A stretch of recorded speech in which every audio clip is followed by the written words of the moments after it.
Welcome back po sa Chichi's Kusina!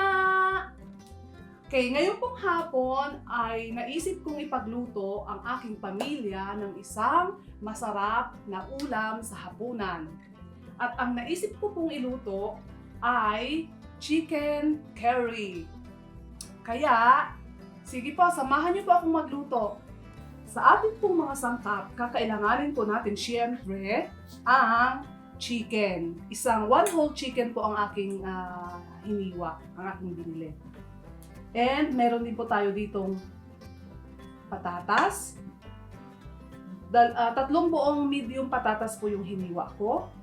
2 carrots. Kalahating sili bell pepper, pula, at saka po dilaw. Tigka-kalahati lang po.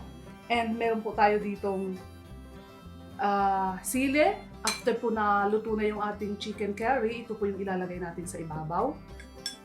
At syempre, meron din po tayo ditong 2 cloves of garlic at isang medium size of onion. At sa akin pong chicken curry, hindi po ako nawawala ng luya. Ito po, may luya po akong hiniwa para sa chicken curry natin. And meron po ako ditong suka, at saka, syempre, special po yung gata. Ang gata pong nabibili dito sa amin ay ready na, nakalata na po siya, kaya ito po yung ginagamit namin. Meron pong paminta, syempre ang curry powder, hindi siya chicken curry kung wala po nito, and 1 teaspoon of salt.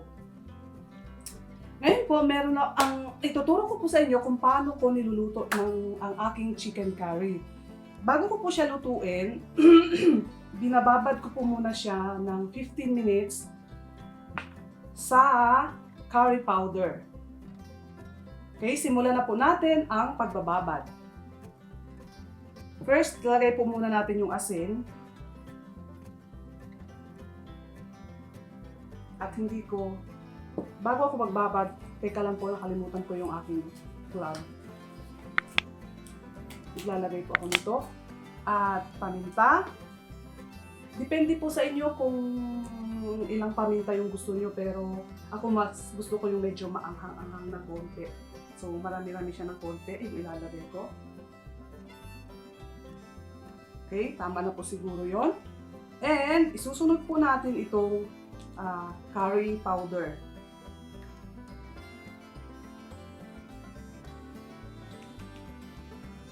Matigas ang ulo po nito. Katulad ko. Okay. And ngayon, sa akin pong pagbababad dito sa chicken, nilalagyan ko po siya ng konting suka.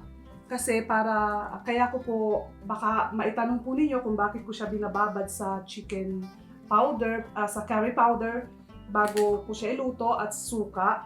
Kasi po, nakakawala po siya ng lansa ng ating manok. Kaya nakakatulong po siya. Kunting patak lang naman po ng suka. Saka po natin siya ikakalat. Saka po natin ikakalat ang curry powder at yung mga inilagay po natin ditong pampalasa. So, dagdagan pa po natin siya ng curry powder.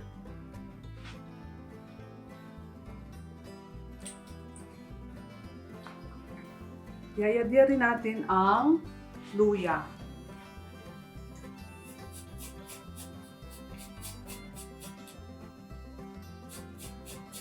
Dahan-dahan lang po sa pagyadyad at baka masugatan po tayo.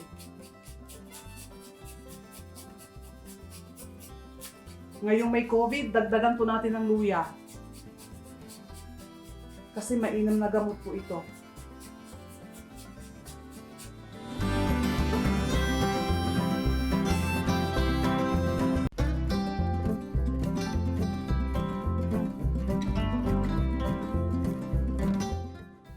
Okay, sa tansya ko po ay mga 1 kutsarang curry powder po ang inilagay ko po dito sa chicken na ating ibinabad. So, hahayaan po muna natin ito ng 15 minutes sa ating ref. Saka po natin siya igigisa mamaya. Okay po. Okay, matapos po ang 15 minuto, ito na po yung ating ibinabad na chicken.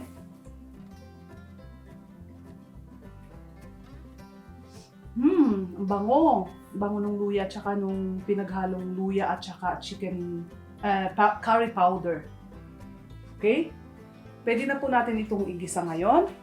Gas.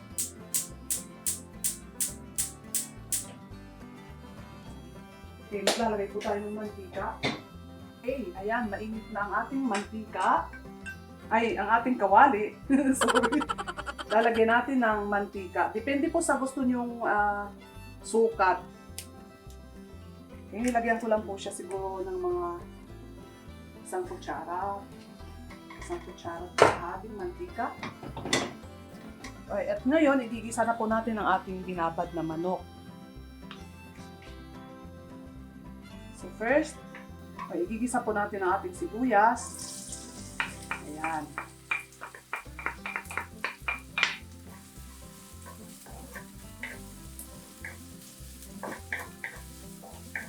Ayoko pong masyadong sinusunog yung sibuyas. Kasi gigisa pa natin yung manok. So, baka masunog masyado. So, susunod po natin yung bawang.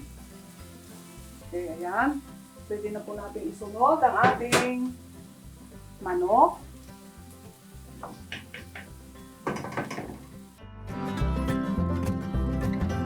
At hintayin lang po natin na mag-brownish ang ating manok at lumabas ang kanyang lasa.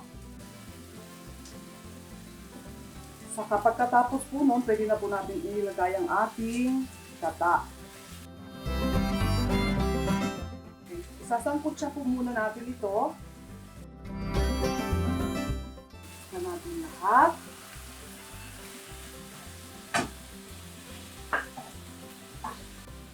Tingnan niyo po ang ganda ng kulay niya kapag ibinabad po siya.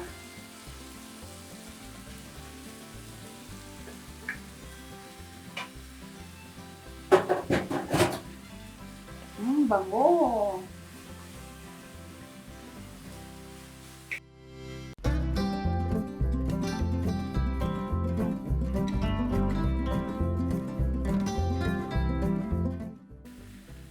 Takpan natin.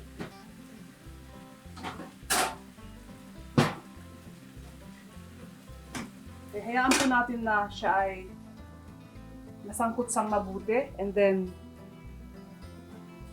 ilalagay po natin ang ating mga sangkap para sa pagluluto ng ating chicken curry.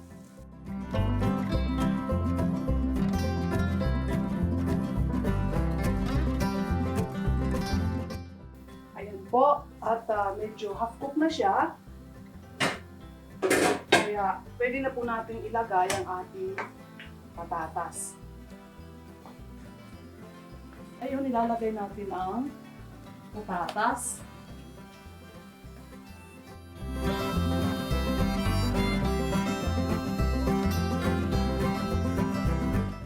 Susunod po natin ang ating carrots.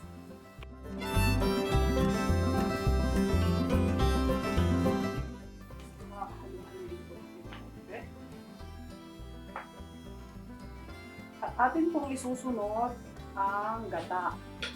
Ulitin ko lang ulit, sa pagpapabad po ng chicken curry, nilagay ko po isang kutsarang chicken curry. Tapos dito, magdadagdag po tayo pagkalagay ng gata. Nandito na po yung ating chicken curry, isang kutsara.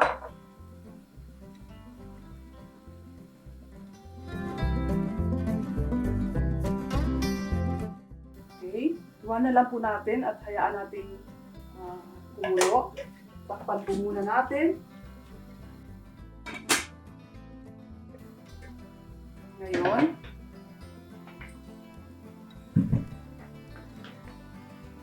dahil may asin na po ito na isang kutsarita yung sa pagbababad natin, ang ilalagay ko na lang ngayon ay isang Knorr cubes. Pampalasa, para po may lasa ang ating chicken curry.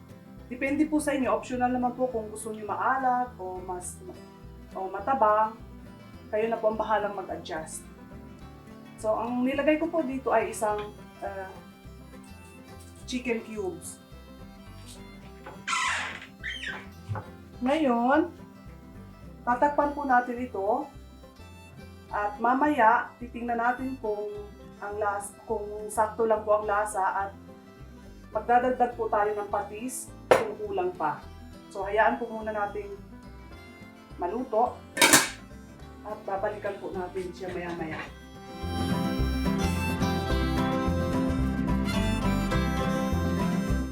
Ayan, wow! Dadagdag na lang natin ang ating kutsarang chicken curry. Curry powder. Sorry. Ulitin ko po, isang kutsarang curry powder ulit ang ating idadagdag para mas lalong sumarap po ang ating chicken curry.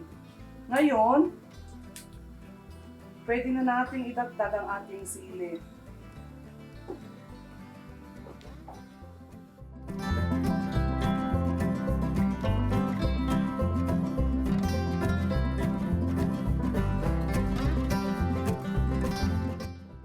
Okay. Dagdagan po natin ng kunting paminta.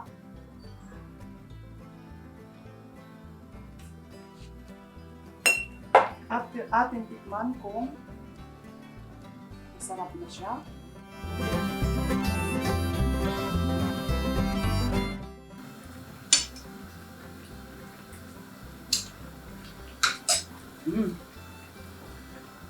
Sarap. Ngayon, medyo matabang pa sa akin, dadagdagan ko po ng konting patis.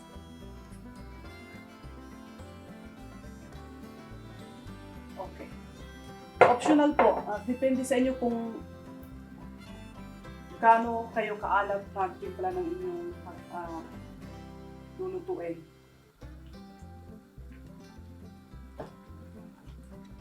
Okay. Para po lumapot ang ating chicken curry, lagi ko po itong ginagawa para po lumapot. Nilalagyan ko po ng isang kutsaritang cornstarch.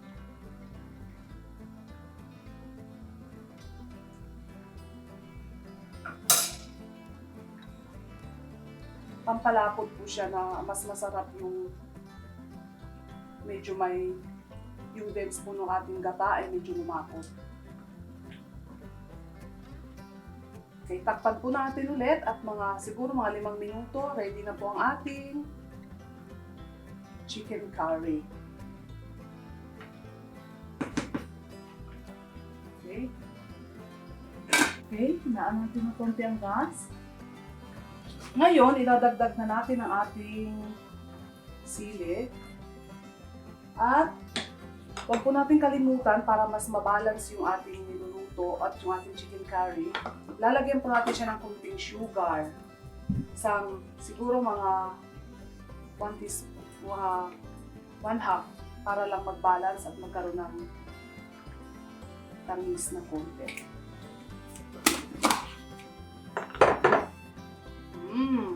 Ayan. Ayan, ready na po siya. Ready na po natin itong tikman. Bango!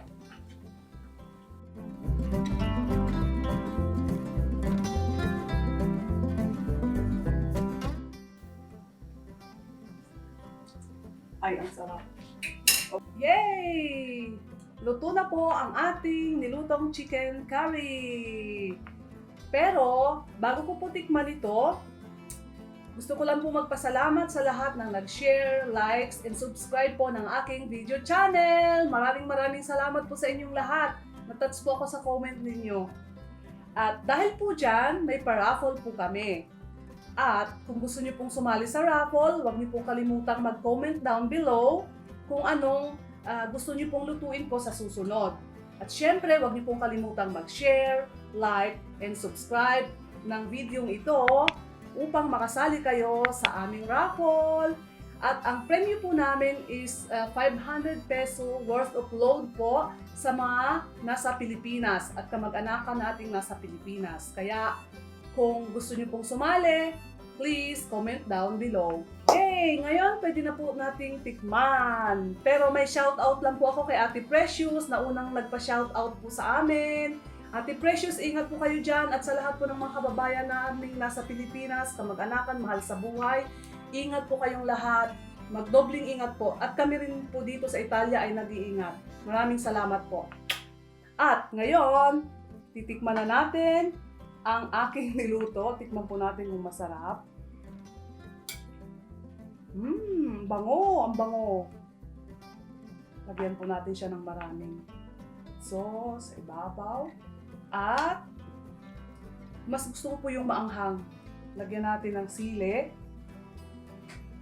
Wow! Ilan time! Bono! Pero, bago po ako magtapos, gusto ko po magpasalamat sa kauna-unahang taong nagturo sa akin kung paano magluto ng chicken curry. Shout out po kay Mami Sally Impasgrim of Germany. Thank you so much sa reseta mo. Eto na, eto na, niluto ko na po. Que buono!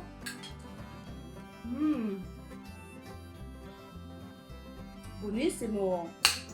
Ciao po!